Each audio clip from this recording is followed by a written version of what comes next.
interest in this, and so I figured out before I end up committing to a college. And it also did encourage me to do more research than I probably would have if I had just done a normal route and just picked a college and my major in English teaching. So we can go to the next one. Okay, so what I've learned so far, it has specifically an impact on students, obviously. So any teacher that wants to build a relationship with their students, not just as authority to their student, but as a conversation is kind of a good way to put it. So it motivates your students. So I noticed that the students that had a close relationship with their teacher, they would ask more questions, or they would get more help, or they would just be more motivated because they saw that their teacher was willing to be there for them. So obviously with that motivation came a greater success. So I observed a 9B and 2 9A classes, and even the B level class, who they had a fantastic teacher. They were just as motivated as A levels, which isn't always the case in certain classes, because they saw that their teacher cared enough for their success and just their overall well-being. They were always happy. I never saw a kid walk into these classes dreading the class or kind of like falling asleep in the back. They were always very attentive and willing to learn, which was interesting. And then it also has, just as much as it has an impact on the students, it has an impact on the teacher.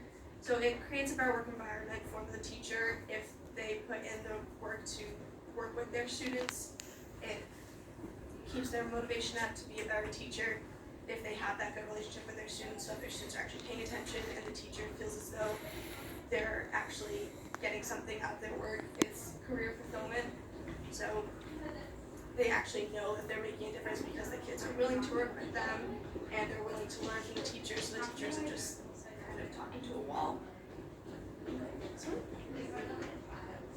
So I did a interview with one of the classes I observed. So I interviewed all the students. We did a whole class discussion, and one of the students put this in a good way.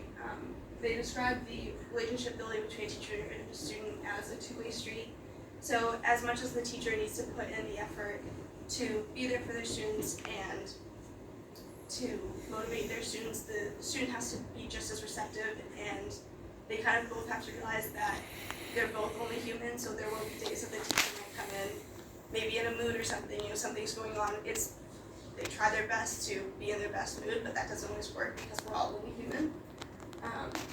So it was just something that the students that I was impressed by, especially freshmen, realizing that this two-way street has to be constant, or else the relationship kind of fails. Either the teacher gets burnt out from constantly trying so hard to get our students motivated if they're not, or the students wanting a better relationship with their teacher but the teacher not being receptive. So it's important to just keep that in mind at all times for both parties. So I also wanted to add in my professional goals that I hope to achieve once I'm a teacher that I've learned from this. So it's important to remember that the relationship that you need to have with your students, while you want to build a good relationship and be able to be personable with them, it needs to remain professional. Because if it doesn't remain professional, you won't have the respect that you need. So the students might not listen when you need to bring them back in for the next assignment in their class or whatever it might be.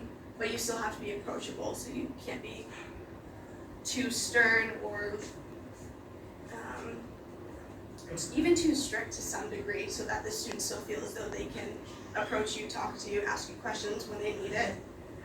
And then another thing to keep in mind is, because we are all only human, flexibility with students. So a teacher will have a set schedule, but it's important to keep in mind that for whatever reason, a student might need that flexibility to maybe turn an assignment at like a different point in time because they have work in other classes, or that they have a sport that's getting in the way, something of that nature.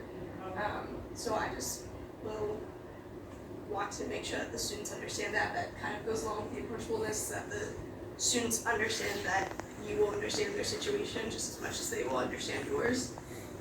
And then, so another thing that I also learned, the teachers and I talked about a bit, was prioritizing lessons for the students. So in one of the classes they were reading the Odyssey, and while that is a book that every freshman goes over, it's very difficult for freshmen to understand that literature.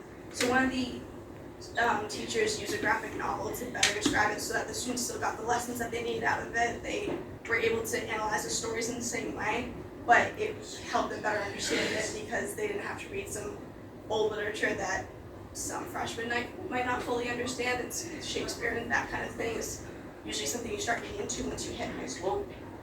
So that's just an important thing to always keep in mind, is that you need to know what information is the most important, how detailed all of your lessons should be.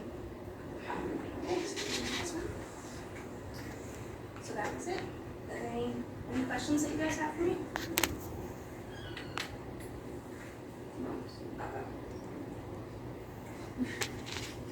Maddy, I have a question. Okay.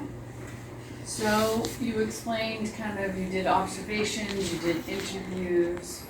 When you pass in your work to Mr. Donis, are those particular examples in your portfolio that you created? So I wrote a teaching philosophy as well. That was part of our curriculum, which I meant to mention. And so when I was writing that teaching philosophy, I had also done other research as well. So that's part of it, is that you also, as an ELO, you have to do other research other than your observations.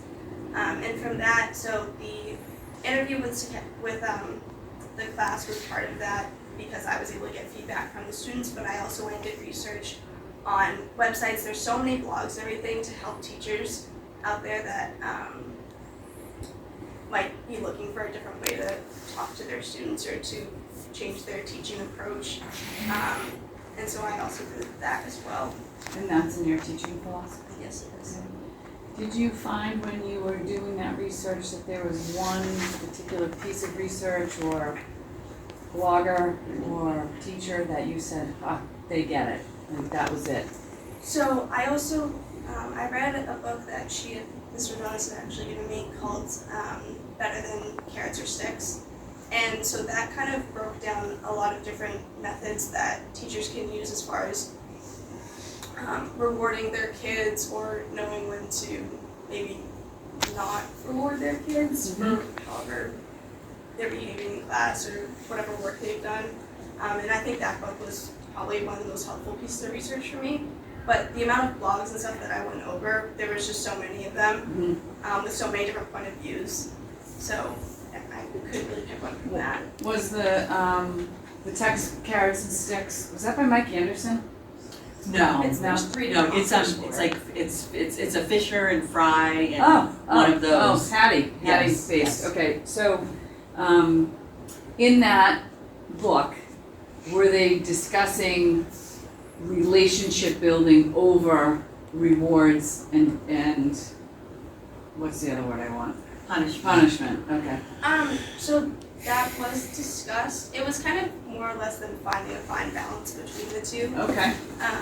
Because if there's like, it kind of depended on what age group you were working with, because that book wasn't just for high school based. Yep. Because elementary students and even middle school students are a little bit more receptive sometimes to rewards. I mean, I even remember in my middle school time, if you got 100 in my science class, you got a piece of candy. So like, but my teacher also worked a lot with us in that class, so I mean, that was something that the book also went into, was that you have to find that fine balance. Okay, great.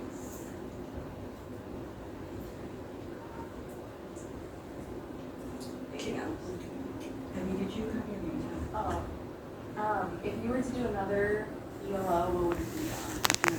Like if it wasn't education, Um, or if I did it in a different way. anything in general, like is there another topics that you think would be really interesting to look into? I love trades, so I probably would look into maybe like welding or something. I've always wanted to do that, so that's probably something I would look into. If that'd be interesting. Will you talk about what you're doing next year? Oh, yes, okay. So I'm taking a year before I go to college to get my teaching degree, so I got accepted to this program called City Year. So basically, I'm going to be getting trained starting in August to It's called like a year of service, but you're basically a teacher's aide and you get assigned to a class in Manchester in either an elementary or middle school.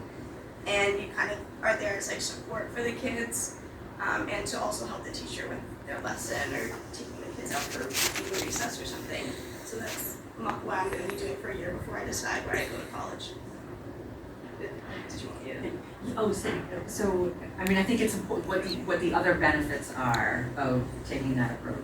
Oh, yeah, I mean, so. No, I think, yeah, yes, please talk about that. Okay. Because this could be helpful, Yeah. to my juniors and sophomores. So, I mean, obviously, like, it's going to give me more experience than this did because in this experience, it was just observation, but I wasn't really able to interact with the class besides that discussion that I did.